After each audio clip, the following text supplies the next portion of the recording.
As she looked at her guest lying asleep in a corner and frowning a little with the pain of his wound, she felt as though she hated him. An ugly look came into her face as she realized her helplessness. Presently, she heard cries echoing in the valley, and peeping from the door of the hut, she saw some flying Britons, closely pursued by two Roman soldiers. The Britons disappeared in a thicket and were lost, and as the woman watched the soldiers beating the bushes and brambles with their swords in a vain search for the fugitives, a very evil thought came into her mind. She left the hut and crept along in the shelter of the rocks and trees so that the soldiers might not see where she had come from. The soldiers were very much surprised when a little wild-looking, wrinkled old woman stood before them, trying to tell them something in the language that the Britons spoke. They soon understood that she was offering to show them the hiding place of a captive, far more important than the poor British warriors whom they had been pursuing. "Come along then, old woman," said one of the soldiers. "Show us the way."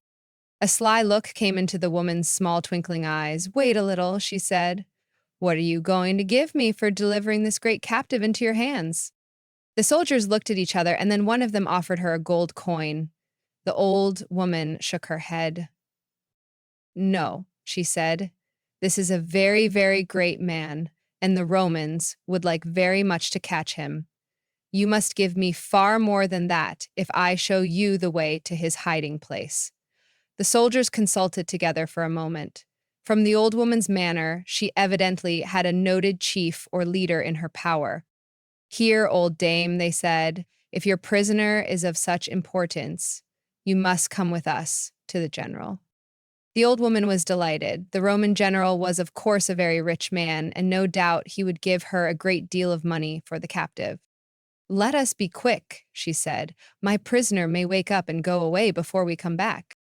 The soldiers were astonished at the nimble way in which the old creature skipped over the stones and heather, her little short steps covering the ground as quickly as their long, steady strides.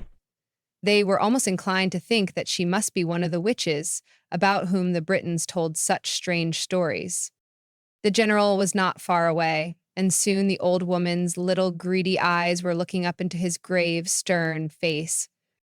"Well, my good woman," he said, "who is this prisoner?" The old woman grinned, showing a few tusk-like teeth. "He is a very great man," she said, "and I can only give him up for a large sum of money." "Tell me first who he is," said the general. "We can talk about the reward afterwards." There was no one that the Romans despised so much as a traitor, and the general thought this old woman was the most mean and base person he had ever met. Romans and Britons met on the borders of Wales.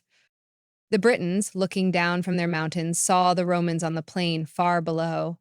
Between the armies there flowed a river, which was joined by a torrent rushing down by the side of a steep hill. Caradoc ordered his men to take up their station upon this hill, and all night long the Britons worked to strengthen their defenses by building up barricades of loose stones. When morning dawned, the Britons could see the Roman legions forming in position. The sunbeams were glancing upon the crests of the soldiers' helmets and upon the points of their spears, and the Britons almost seemed to hear the voice of the general who was riding his prancing war horse round the ranks of his army. The Britons were eager to attack, but before a man left his post, Caradoc came forward and spoke to his followers. "Men of Britain," he said, "this day decides the fate of your country. Your liberty or your eternal slavery dates from this hour. Remember your brave ancestors who drove the great Julius himself across the sea." The Britons were so stirred by these words that they replied by a great shout. Then, rushing down the hill, they let fly a hail of darts and arrows upon the Roman army. For a long time, the battle raged, and neither side appeared to gain the advantage. In order to meet the Britons hand to hand, the Romans had to cross the river under a storm of darts. Many fell and were swept away by the current. Others struggled onward, to be received by savage cries from the Britons, who tore stones from the barricade to hurl at their advancing foes. In spite of the fury of the defenders, the Romans swept steadily up the slope. Soon the foremost had reached the barriers. They stumbled and fell among the loose stones, but recovered themselves and pressed onwards, holding up their shields to ward off the blows rained down upon them. The hillside became a seething mass of combatants, the wild, active Britons flying hither and thither to repel the advance of the steel-clad host. From the thick of the fight, Caradoc himself shouted encouragement to his soldiers, who replied by shrill cries and by redoubled exertions. The stone barriers were passed. Romance and Britons were mingled in a life-and-death struggle. Soon it became apparent that the day belonged to the better-armed combatants.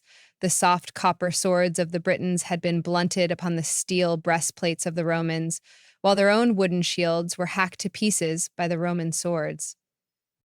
In a short time, the Britons were flying in all directions, unable any longer to resist the Romans.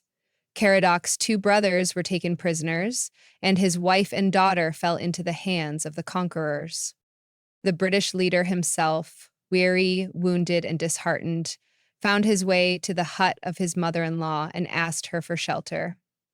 She gave him a wolfskin to lie upon by the fire, and soon he was fast asleep, worn out by fatigue and loss of blood.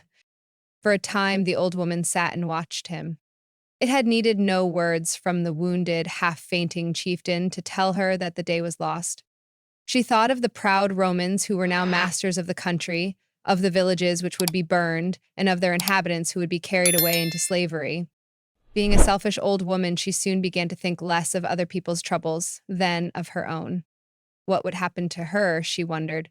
Were the Romans to come this way and find out that she was giving shelter to the vanquished chieftain?